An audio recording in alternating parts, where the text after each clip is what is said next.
अस्सलाम वालेकुम। First year science जो चैप्टर हम डिस्कस करेंगे यहाँ पे वो चैप्टर हमारे पास है फ्लूइड स्टैटिक्स, जो हमारे फर्स्ट ईयर के कोर्स का चैप्टर नंबर 6 है। फ्लूइड स्टैटिक्स उसके नाम से ज़ाहिर है, इसमें उन फ्लूइड्स के बारे में पढ़ा जाएगा जो फ्लूइड्स जो है वो रेस्ट में होते हैं। फ्लूइड वो मैटर होती है, स्टेट जो कि फ्लो करती है, उसको फ्लूइड कहते हैं। इसमें गैसेस और लिक्विड दोनों आ जाते हैं। जब हम फ्लूइड की बात करते हैं और लिक्विड और गैसेस दोनों की बात करते हैं तो हमको मालूम है कि लिक्विड वो मैटर की प्रॉपर्टी होते हैं, मैटर की स्टेट होते हैं जिसके अंदर मैटर जो है अपना वॉल्यूम फिक्स रखता है, लेकिन जिस भी कंटेनर में उसको रखा जाए उसकी शेप जो है वो हासिल कर लेता है। इसके मुकाबले में गैसेस जो होती हैं जिनका फिक्स वॉल्यूम भी नहीं होता और फिक्स शेप भी नहीं होती, वो अपने शेप को और वॉल्यूम को दोनों को कंटेनर के मुताबिक ढाल लेती है। इंटरनल कंपोजिशन हम जानते हैं गैसेस की ऐसी है कि उसमें जो मॉलिक्यूल्स हैं वो दूर दूर वाक़ हैं, क्योंकि उनके दरमियान लीस्ट फोर्स ऑफ अट्रैक्शन होती है as compare to different states of matter. जबकि लिक्विड वो हैं जिनके दरमियान में जो फोर्स ऑफ अट्रैक्शन होती है वो इंटरमीडिएट होती है, सॉलिड से कम होती है और गैसेस से ज़्यादा होती है, और लिहाजा लिक्विड्स के मॉलिक्यूल जो होते हैं वो निस्बतन करीब करीब होते हैं गैसेस के मुकाबले में। गैसेस के दरमियान मॉलिक्यूलों के दरमियान में जगह होती है, लिहाजा वो कंप्रेसिबल होती हैं। लिक्विड के मॉलिक्यूलों में कम जगह होती है, स्लाइटली कंप्रेसिबल होते हैं। गैसेस के मॉलिक्यूल दूर दूर होते हैं, लिहाजा कम मॉलिक्यूल्स होते हैं किसी भी स्पेसिफाइड जगह में, लिहाजा उनकी डेंसिटी कम होती है गैसेस की। लिक्विड के अंदर मॉलिक्यूल्स कुछ करीब होते हैं, लिहाजा वो हायर डेंसिटी रखते हैं एज कम्पेयर टू गैसेस। जो गैसेस होती है इनकी विस्कोसिटी, जिसको आप आमतौर के ऊपर कंसंट्रेशन या गाढ़ापन कह सकते हैं, गैसेस की विस्कोसिटी कम होती है, लिक्विड की विस्कोसिटी ज़्यादा होती है। और अगर दो लिक्विड्स को भी आप कंपेयर करें तो पानी है जिसकी विस्कोसिटी कम होती है और शहद है, हनी, जिसकी विस्कोसिटी ज़्यादा होती है। तो as compare to gases liquid की विस्कोसिटी जो होती है वो क्या होती है, कम होती है, ज़्यादा होती है। अच्छा, पास्कल्स प्रिंसिपल, एक स्कॉलर था पास्कल, जिसने रेस्ट में मौजूद लिक्विड्स को डिस्कस किया और उन रेस्ट में मौजूद लिक्विड्स की कुछ प्रॉपर्टीज हमारे सामने पेश करी, जो पास्कल्स प्रिंसिपल कहलाता है या पास्कल का लॉ कहलाता है। पास्कल ने कहा कि जब लिक्विड रेस्ट के अंदर होगा और उसकी सरफेस के ऊपर आप प्रेशर को चेंज करेंगे या उसकी सरफेस पे आप प्रेशर लगाएंगे तो लिक्विड उस प्रेशर को तमाम डायरेक्शंस में इक्वली ट्रांसमिट कर देगा। लिक्विड उस प्रेशर को तमाम डायरेक्शंस में इक्वली ट्रांसमिट कर देगा, डिवाइड नहीं करेगा।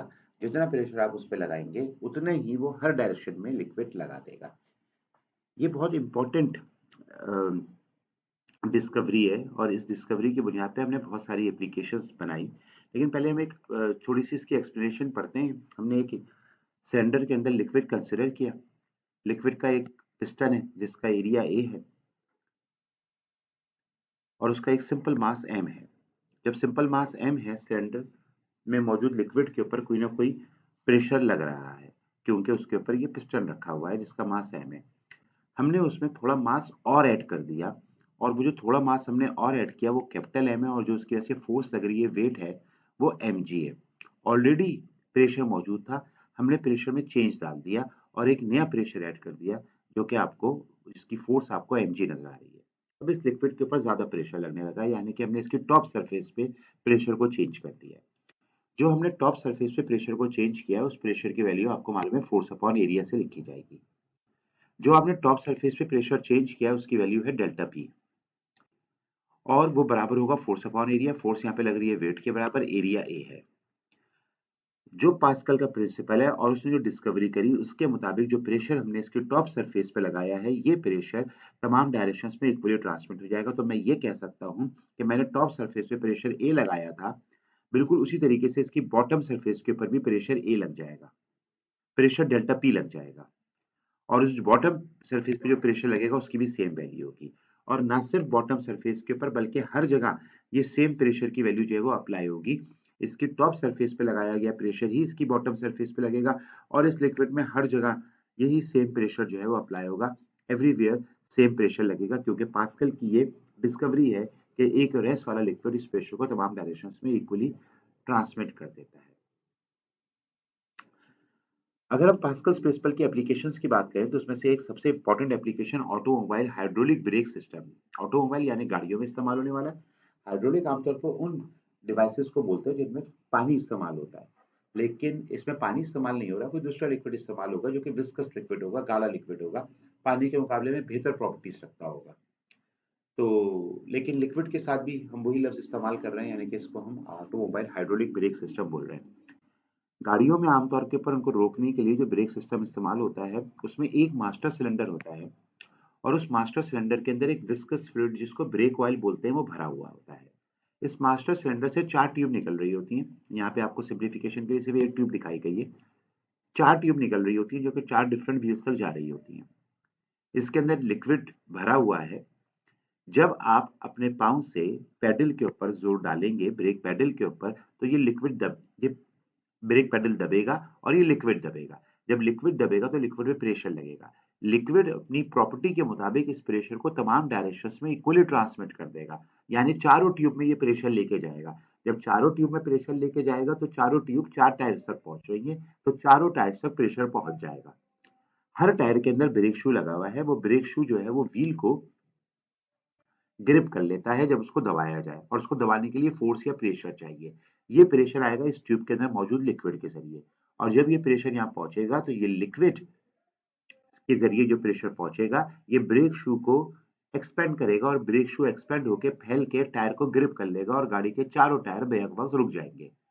ये ब्रेक सिस्टम आपने अपने पाँव से, अगर आप यहाँ पे देखें, आपने अपने पाँव से जो फोर्स लगाई है, जो प्रेशर लगाया, लिक्विड ने उस प्रेशर को तमाम डायरेक्शंस में इक्वली ट्रांसमिट कर दिया। जब लिक्विड ने उस प्रेशर को ट्रांसमिट किया तो चारों ब्रेक शू ने बेक वक्त गाड़ी को रोक दिया। जैसे ही आप पाँव का जोर वापस हटाएंगे, पेडल पे से पाँव को रिलीज करेंगे, यहाँ पे लगा हुआ स्प्रिंग दोबारा इन ब्रेक शू को खींच लेगा और ये ब्रेक शू दोबारा अपनी पुरानी हालत में आ जाएंगे, यानी कि कम जगह में आ जाएंगे। और जब ये कम जगह में आ जाएंगे तो दोबारा टायर फ्री हो जाएगा, रिलीज हो जाएगा और घूमने के लिए आजाद हो जाएगा। इसमें आप देख रहे हैं कि लिक्विड की इस इंपॉर्टेंट प्रॉपर्टी को हमने इस्तेमाल किया कि उसने अपने ऊपर लगने वाला प्रेशर हर तरफ बराबर उसमें पहुंचा दिया था, जो हमने ब्रेक शू को एक्सपेंड करने में इस्तेमाल किया और गाड़ी को रोकने में इस्तेमाल किया। इस तरह की दूसरी एप्लीकेशन हाइड्रोलिक लिफ्ट या हाइड्रोलिक जैक है। ये हमने आमतौर के ऊपर पेट्रोल पंप्स के ऊपर देखी है, सर्विस स्टेशन के ऊपर देखी है, मैकेनिक हजरात के पास देखी है, जिनको लिफ्ट करनी होती है कोई भी गाड़ी, ऑटोमोबाइल। मैं पर्टिकुलरली बात कर रहा हूँ इस वक्त ऑटोमोबाइल की, वरना आप इस पर कोई भी चीज रख के उसको लिफ्ट कर सकते हैं। बहुत सिंपल सा प्रिंसिपल है कि 2 सिलेंडर्स हैं हमारे पास। एक सिलेंडर ये है जिसका डायमीटर कम है, एक सिलेंडर ये है जिसका डायमीटर ज्यादा है। इस दोनों सिलेंडर को इस ट्यूब के जरिए कनेक्ट किया गया है। जब इस वाले सिलेंडर में कम डाया वाले सिलेंडर के अंदर कोई भी फोर्स लगाई जाएगी, ये लिक्विड जो इसमें भरा गया है, ये लिक्विड इस फोर्स को आगे की तरफ अप्लाई कर देगा। ये हमको बहुत सिंपल सा मालूम है, इस प्रेशर को आगे की तरफ अप्लाई कर देगा। प्रेशर जो है वो दो चीजों के बराबर होता है। प्रेशर बराबर होता है फोर्स अपॉन एरिया के। जब दो प्रेशर मेरे पास है तो मेरे पास दो रेशो आ गए, यानी कि पहली प्रेशर के अंदर जो फोर्स अपॉन एरिया है उसका रेशो दूसरे वाली प्रेशर यानी कि फोर्स अपॉन एरिया के बराबर होगा। इसी में से अगर मैं इस क्रॉस मल्टीप्लीकेशन कर दूं और इस f को जो है वो मैं नीचे लेके आ जाऊं, तो मेरे पास रेशो बन जाएगा F2 अपॉन A1, और ये A मेरे पास ऊपर चला गया और मेरे पास रेशो आ जाएगा A2 अपॉन A1। मुझे नजर आ रहा है कि अगर मैं ये चाहूं कि मैं दूसरे वाले पिस्टन का एरिया या दूसरे वाले सिलेंडर का एरिया बढ़ा दूं, तो दूसरे वाले सिलेंडर का एरिया बढ़ा के इस रेशो को सेम रखने की गर्ज से मुझे दूसरी वाली फोर्स भी बढ़ानी पड़ेगी, ताकि ये रेशो, दूसरी वाली फोर्स खुद ब खुद बढ़ जाएगी ताकि ये रेशो सेम रहे, क्योंकि दोनों फोर्सेस का रेशो दोनों एरिया के रेशो के बराबर है। अगर मेरे पास इस वक्त ये वैल्यू 3 और ये वैल्यू 3 थी, और यहाँ पे जो इसका रेशो है वो 1 निकल रहा था, और यहाँ पे फोर्सेस का रेशो भी 1 निकल रहा था, तो अगर मिसाल के तौर पर मैं इस वाले ऊपर वाले फिगर को बढ़ा दूंगा तो खुद ब खुद यहाँ पे ऊपर वाला फिगर बढ़ जाएगा। तो इसका मतलब ये हुआ कि अगर मैं इस पिस्टन का एरिया मैंने बड़ा रखा है तो खुद ब खुद यहाँ पे लगने वाली फोर्स F2, ये फोर्स भी बढ़ जाएगी। इस तरह मैं हैवी ऑब्जेक्ट को लिफ्ट कर सकता हूँ। चूंकि हर सूरत में प्रेशर को बराबर रहना है, प्रेशर को बराबर रहना है, तो एरिया बढ़ाने से दूसरी तरफ फोर्स जो है वो भी बढ़ जाएगी। इस तरह मैं एक हैवी ऑब्जेक्ट को लिफ्ट करने के काबिल हो जाऊंगा।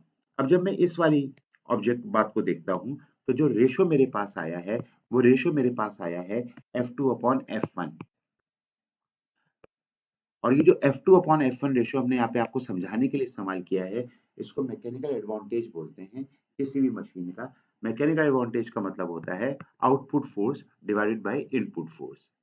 आउटपुट वर्क और इनपुट वर्क के दरमियान में हमने एक रेशियो पढ़ा था जिसको इफिशिएंसी कहते हैं, लेकिन यहाँ पे आउटपुट फोर्स और इनपुट फोर्स का जो रेशियो है, फोर्स का रेशियो है, ये मैकेनिकल एडवांटेज कहलाता है। हम पहले क्लासेस में पढ़ चुके हैं, इसकी कोई यूनिट नहीं होती क्योंकि दोनों फोर्स के दरमियान में रेशियो है। एक बात बहुत सिंपल और जो समझने वाली बात है, समझ में आने वाली बात है कि if the area of output piston is 20 times, आपने जो पिस्टन दूसरा वाला था इसका एरिया आपने 20 गुना बढ़ा दिया तो फोर्स भी 20 गुना बढ़ जाएगी, क्योंकि यहाँ वाला जो फैक्टर है जो मैंने आपसे बोला कि ये फैक्टर F2 फैक्टर ये भी उसी हिसाब से बढ़ जाएगा, the force multiplied by a factor of 20 also. ठीक है, तो अगर फॉर एग्जाम्पल आप 200 पाउंड की फोर्स लगा रहे होंगे इस जगह के ऊपर, तो आप उसकी 20 टाइम्स यानी कि 4000 पाउंड जो है फोर्स हासिल करेंगे इस जगह के ऊपर, और आप जो है वो इतनी भारी गाड़ी या इतना भारी कोई और वेट जो है वो लिफ्ट कर सकते हैं। अच्छा बच्चों, दूसरी बात ये कि आपने जब ये ऑब्जर्व किया कि हम गैसेस के मुकाबले में लिक्विड को प्रेफर कर रहे हैं, तो उसकी कुछ रीजंस है ना कि लिक्विड को प्रेफर किया जाता है। लिक्विड इनकम्प्रेसिबल होते हैं, एनर्जी ट्रांसमिशन अच्छा होता है, स्टेबल होते हैं, सेफर होते हैं, उनका रिस्पांस टाइम अच्छा होता है। हम इस हाइड्रोलिक मशीन में या हाइड्रोलिक ब्रेक में गैस को यूज करने के मुकाबले में लिक्विड को प्रेफर करते हैं। इसके अलावा लिक्विड की एक बड़ी इंपॉर्टेंट प्रॉपर्टी है, लिक्विड प्रेशर को तमाम डायरेक्शंस में इक्वली ट्रांसमिट कर देते हैं। इस प्रॉपर्टी की वजह से लिक्विड को यूज करना हमारे लिए ज्यादा सुटेबल है और हम लिक्विड्स को यूज करते हैं। अच्छा, आर्किमिडीज प्रिंसिपल हमारे पास इस चैप्टर का नेक्स्ट इंपॉर्टेंट मेजर टॉपिक है। आर्किमिडीज प्रिंसिपल आर्किमिडीज ने पेश किया, और आर्किमिडीज का कहना यह था कि जब भी किसी ऑब्जेक्ट को आप पार्शियली या टोटली लिक्विड में इमर्स करेंगे, उसके ऊपर एक फोर्स लगेगी, अपवर्ड फोर्स, जो कि अपथरस कहलाएगी, और ये वेट ऑफ लिक्विड डिस्प्लेस के बराबर होगी। इसकी इंपॉर्टेंस बहुत ज्यादा है, लेकिन इसको स्टेप बाय स्टेप अगर हम समझना शुरू करें तो पहली चीज जो हमारी बात समझ में आ गई वो ये समझ में आ गई कि आर्किमिडीज के मुताबिक जब भी किसी लिक्विड में किसी चीज को डुबोया जाएगा तो लिक्विड उसके ऊपर एक अपथरस फोर्स लगाएगा जो कि अपवर्ड डायरेक्शन में होगी, और वो बराबर होगी उस लिक्विड के वेट के जिस लिक्विड को हटा के डिस्प्लेस करके उसकी जगह पे वो खुद आया है। ये एक बर्तन है, इस बर्तन में लिक्विड भरा हुआ है। मैंने एक ऑब्जेक्ट जो कि ये स्क्वायर बॉक्स था, जब मैं लेके आया तो लाजमी तौर पे इसकी जगह से पानी हट जाएगा। इतना ही पानी, जितना बड़ा बॉक्स है, ये ऊपर की तरफ मुझे नजर आएगा क्योंकि पानी का लेवल ऊंचा हो जाएगा और पानी की जगह पे ये बॉक्स आ जाएगा। तो ये जो पानी हटा है, ये लिक्विड ये डिस्प्लेस हो गया है अपनी जगह से, इसका वेट निकाल लिया जाए और जितना इसका वेट होगा उतनी फोर्स इसके ऊपर अमल करेगी इस ऑब्जेक्ट पे ऊपर की तरफ। तो बात बहुत सिंपल सी है। अब ये जो फोर्स होती है, इस फोर्स के अमल करने की वजह क्या है, ये फोर्स क्यों अमल करती है, ठीक है, इस फोर्स का इफेक्ट क्या होता है, यानी कि इस फोर्स की वजह से क्या फर्क पड़ता है। ये दो मेजर क्वेश्चन है जिनको हमको डिस्कस करना है। जो चीज हमको पता लग गई है वो ये पता लग गई है कि ये फोर्स कितनी होती है, ये वाली बात हमको पता लग गई है। अच्छा, अब ये देखिए कि ये जो फोर्स है, बहुत सिंपल सी बात है कि आपने देखा कि ये फोर्स कितनी होती है। तो ये फोर्स जो है डिपेंड कर रही है उस ऑब्जेक्ट के वॉल्यूम पे, क्योंकि अगर उस ऑब्जेक्ट का वॉल्यूम ज्यादा होगा तो इसका मतलब है वो ज्यादा लिक्विड डिस्प्लेस करेगा, तो ज्यादा फोर्स अमल करेगी। तो more fluid is displace the greater the upthrust. Okay, ये वाली बात समझ में आ गई। दूसरी बात ये कि ये फोर्स किस पे डिपेंड कर रही है, ये फोर्स डिपेंड कर रही है, ये फोर्स डिपेंड कर रही है डेंसिटी ऑफ फ्लूइड के ऊपर, क्योंकि जो लिक्विड भी यहाँ से डिस्प्लेस होगा वो लिक्विड अगर भारी होगा तो उसका वेट ज्यादा होगा तो ज्यादा फोर्स अमल करेगी। अगर वो लिक्विड जो है वो उसकी डेंसिटी कम होगी और तो उसका वेट कम होगा, जब वेट कम होगा तो कम फोर्स अमल करेगी। तो इसका मतलब है कि दो ऑब्जेक्ट तो हमने देख लिए कि जो फोर्स है वो फोर्स डिपेंड करती है कि कितना लिक्विड डिस्प्लेस हो रहा है, और दूसरा वो इस बात पे डिपेंड करती है कि लिक्विड की डेंसिटी कितनी है।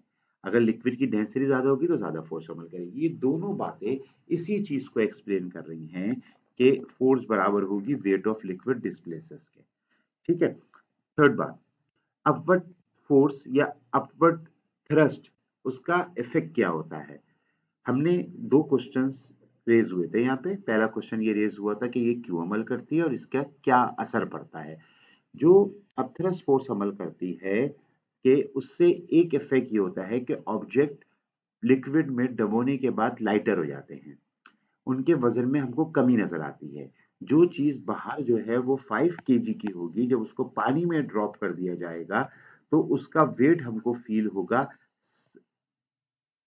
7 बोल रहा हूँ सॉरी, उसका वेट हमको फील होगा 3 kg। ठीक है ना, मैं ये मास बता रहा हूँ, लेकिन बात ये है कि आप उसका वेट अगर पानी में ऑब्जर्व करेंगे तो उसका वेट जो होगा वो अपने पुराने वाले वेट से कम हो जाएगा। तो ये वेट में कमी क्यों होती है, ये वाली बात तो क्लियर हो गई कि ये इसका इफेक्ट है, इस अपवर्ड फोर्स की ऐसे कमी होती है। लेकिन ये कमी कितनी होती है, क्योंकि ये फोर्स कम कर रही है तो ये कमी होगी, ये इस फोर्स के बराबर होगी। अपरेंट वेट जो उसका पानी में आपको वेट नजर आएगा, लिक्विड में वेट नजर आएगा, वो उसके एक्चुअल वेट यानी कि बाहर वाले वेट में से अपथ्रस के बराबर जो है वो माइनस हो जाएगा। अपथ्रस जो उसके ऊपर अमल किया है फोर्स ने अपवर्ड डायरेक्शन में, उस फोर्स की वैल्यू के बराबर उसके वेट के अंदर कमी आ जाएगी, और upthrust wait of liquid displace के बराबर होता है। तो एक बात तो हमको ये पता लग गई कि अपथ्रस जो है वो क्या करता है। अपथ्रस्ट को बॉयंट फोर्स के नाम से भी पुकारते हैं, इस पूरे काम को बुयांसी भी बोलते हैं, और इस फोर्स को जो है वो बॉयंट फोर्स के नाम से भी पुकारते हैं। जब हम इस फोर्स की बात करें कि अपवर्ड फोर्स या बॉयंट फोर्स जो है वो क्यों अमल करती है, जो अभी हमारे पास रह गया है रीजन, तो हमको पता लगेगा कि अपथ्रस्ट वो फोर्स है जो कि किसी भी ऑब्जेक्ट के ऊपर ऊपर की तरफ अमल करती है, किसी भी ऑब्जेक्ट के ऊपर ऊपर की तरफ अमल करती है जब उसको किसी फ्लूइड में डाला जाए। ठीक है, और वो बराबर होती है equal to the magnitude of the liquid displace, वो बराबर होती है उस लिक्विड के मैग्नीट्यूड के बराबर होती है जो लिक्विड मास से डिस्प्लेस होता है। ये वाली बात हम पहले भी जान चुके हैं। जब किसी भी ऑब्जेक्ट को लिक्विड में डुबोया जाता है तो उसकी टॉप सरफेस के ऊपर और बॉटम सरफेस के ऊपर प्रेशर लगता है। जब भी किसी ऑब्जेक्ट को लिक्विड में डुबोया जाता है उसकी टॉप और बॉटम सरफेस पे प्रेशर लगता है, ये वाली बात हम समझते हैं। इस टॉप और बॉटम सरफेस के प्रेशर में डिफरेंस होगा। वो डिफरेंस इस वजह से होगा क्योंकि लिक्विड में जो प्रेशर होता है वो लिक्विड में प्रेशर होता है रो एच जी। जो लिक्विड के अंदर प्रेशर है इस जगह पे भी यही प्रेशर होगा, इस जगह पे ये प्रेशर होगा, लेकिन जो हाइट है वो हाइट लिक्विड की सरफेस से मालूम की जाएगी। तो दोनों हाइट्स के अंदर या दोनों उसमें फर्क है डेप्थ के अंदर, लिहाजा दोनों जगह पे प्रेशर के अंदर भी फर्क होगा। तो अपर वाली सरफेस पे और लोअर वाली सरफेस पे प्रेशर में फर्क होगा। यहाँ पे प्रेशर लो होगा क्योंकि यहाँ पे ऊपर से हाइट कम है, यहाँ पे प्रेशर ज्यादा होगा क्योंकि यहाँ पे ऊपर से हाइट जो है वो ज्यादा है। ये जो डिफरेंस इन प्रेशर है या डिफरेंस इन फोर्सेस है on upper surface and lower surface, ये अब थ्रस्ट का रीजन है। Okay, top and bottom surface पे प्रेशर लगता है, ये जो डिफरेंस ऑफ प्रेशर है ये एक अपवर्ड फोर्स पैदा करता है यानी कि अपथ्रस्ट पैदा करता है। इस फोर्स को आप बॉयंसी और बायोंट फोर्स भी बोलते हैं। ठीक है, अपवर्ड ये जो अपथ्रस्ट होता है ये हमारी हेल्प करता है या इसकी बेस पे ये फैसला होता है कि ये ऑब्जेक्ट जो है वो सिंक करेगा या नहीं करेगा। ठीक है, upthrust significantly larger in liquids, क्योंकि लिक्विड्स के अंदर ये लार्जर इस वजह से होगा क्योंकि ये हमेशा उस वेट के बराबर होता है जो लिक्विड डिस्प्लेस हुआ है। तो लिक्विड विस्कस होने की वजह से और डेंस होने की वजह से हैवी होता है, तो जब लिक्विड जो हटेगा उसका वेट ज्यादा होगा तो उसके ऊपर अपथरस भी उसके वजह से अपथरस भी ज्यादा अमल करेगा। गैसेस हल्की होती हैं, गैसेस का वेट कम होता है तो गैसेस का अपथरस भी कम होता है। ठीक है, ओके। अब हम इस चीज को या इसको डिस्क्राइब करना चाहें कि वो जो अपथरस अमल कर रहा है हमारे पास, वो अपथरस हमारे पास कितना है, तो हम उसको डिस्क्राइब करने के लिए अगर उसका जो पहले हमने बात करी कि वो हमेशा वेट ऑफ लिक्विड डिस्प्लेस के बराबर होता है, तो उसको अगर हम आंसर निकालना चाहें फॉर्मूला, तो यहाँ पे हमारे पास एक अपर सरफेस है और एक लोअर सरफेस है। जो अपर सरफेस हमारे पास है उस पे प्रेशर लग रहा है और एक लोअर सरफेस पे प्रेशर लग रहा है। डेल्टा पी प्रेशर की वैल्यू है जो कि चेंज इन प्रेशर है। अपर सरफेस के प्रेशर और लोअर सरफेस के प्रेशर में जो चेंज इन प्रेशर है वो डेल्टा पी है हमारे पास। ठीक है, डेल्टा पी चूंकि चेंज इन प्रेशर है और इस चेंज इन प्रेशर की वजह से जो फोर्स बनती है वो अपथरस फोर्स होती है, तो डेल्टा फोर्स का फॉर्मूले में फोर्स अपॉन एरिया आएगा। इसी से क्रॉस मल्टीप्लाई करके अगर अपथरस फोर्स की वैल्यू निकाली जाए तो अपथरस फोर्स की वैल्यू निकलेगी डेल्टा पी इंटू ए। ए यहाँ पे एरिया है इस बर्तन का या उस लिक्विड का एरिया है जो डिस्प्लेस हो गया क्योंकि बर्तन उसकी जगह पे आ गया। तो जितना बर्तन का एरिया होगा जो लिक्विड है उसका एरिया भी, जब लिक्विड यहाँ से हटा होगा तो लिक्विड का एरिया भी सेम होगा क्योंकि इतना ही लिक्विड हटा है। तो ये लिक्विड का एरिया है। ये जो चेंज इन प्रेशर है हमारे पास, ये चेंज इन प्रेशर फोर्स के बराबर है और जो फोर्स अपॉन एरिया के बराबर है, और जो यहाँ पे फोर्स है वो वेट के बराबर है। ये change in pressure force upon area के बराबर है, लेकिन यहाँ पे जो फोर्स इन्वॉल्व है वो फोर्स इन्वॉल्व है जो अपथरस का रीजन बनी है, और अपथरस का रीजन जो फोर्स बनी है वो लिक्विड के वेट के बराबर होगी। तो लिहाजा फोर्स की जगह पे हमने वेट पुट किया। ये एरिया भी लिक्विड का है, ये एरिया भी लिक्विड का है, ये दोनों कैंसिल हो सकते हैं, लेकिन इनको अभी कैंसिल करने से पहले मैं यहाँ पे एक टर्म इंट्रोड्यूस करता हूँ डेल्टा एच। डेल्टा एच वो हाइट है जो बर्तन यहाँ पे डाला गया है। डेल्टा एच से अगर मैं अप्लाई करूँ और डेल्टा एच से अगर मैं इसको डिवाइड करूँ तो मेरे पास जो फिगर है वो ये बन के आ जाएगा कि ये एरिया और ये डेल्टा एच मल्टीप्लाई होके वॉल्यूम की शक्ल इख्तियार कर लेंगे। ए एरिया है, डेल्टा एच हाइट है लिक्विड की या बर्तन की, तो लिहाजा ये वॉल्यूम भी उस लिक्विड का निकल आएगा जो लिक्विड यहाँ पे डिस्प्लेस हुआ है। ऊपर मास भी उस लिक्विड का है, ग्रेविटी है, एरिया भी लिक्विड का है और हाइट भी लिक्विड की है, ये वॉल्यूम भी लिक्विड का आ गया। इस लिक्विड के मास को और लिक्विड के वॉल्यूम को जब डिवाइड किया जाएगा तो लिक्विड की डेंसिटी निकल आएगी। ये G है, ये A है, ये H है। अगर इस A और इस H को मल्टीप्लाई कर दिया जाए तो मेरे पास वॉल्यूम निकल आएगा, ये भी लिक्विड का वॉल्यूम निकल आएगा। लिहाजा मैं ये जाहिर कर सकता हूँ कि अपथरस की फोर्स जिसका मैं एक्सप्रेशन निकाल रहा हूँ ये बराबर होगी रो G और V के। ये A और H मिलके V आ गया। माइनस की साइन मैंने इसलिए लगाई है जो ये इंडिकेट कर रही है कि हमारे पास वेट की फोर्स नीचे की तरफ होती है, जो फोर्स हमने यूज की थी शुरू के अंदर इस जगह के ऊपर, लेकिन एरिया की जो अपथरस की फोर्स है वो हमारे पास ऊपर की तरफ होती है।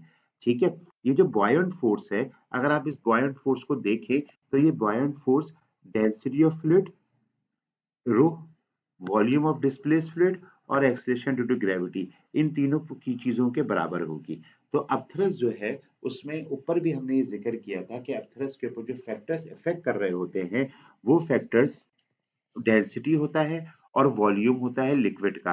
तो यहाँ पे ये डेंसिटी होता है और वॉल्यूम होता है लिक्विड का। ये चीज यहाँ पे पड़ी थी और यही चीज यहाँ पे आपको नजर आ रही है कि डेंसिटी और वॉल्यूम लिक्विड का साथ में जी के साथ इन्वॉल्व होता है हमारे पास बॉयंट फोर्स को एक्सप्लेन करने के लिए।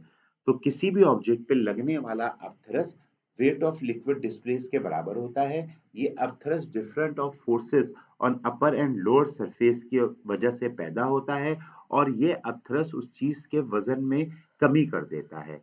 लिक्विड के बाहर उस चीज का वजन और पानी में या लिक्विड में उस चीज के वजन में फर्क आ जाता है और लिक्विड में उसका वजन अपने पुराने वजन के मुकाबले में कम निकलता है।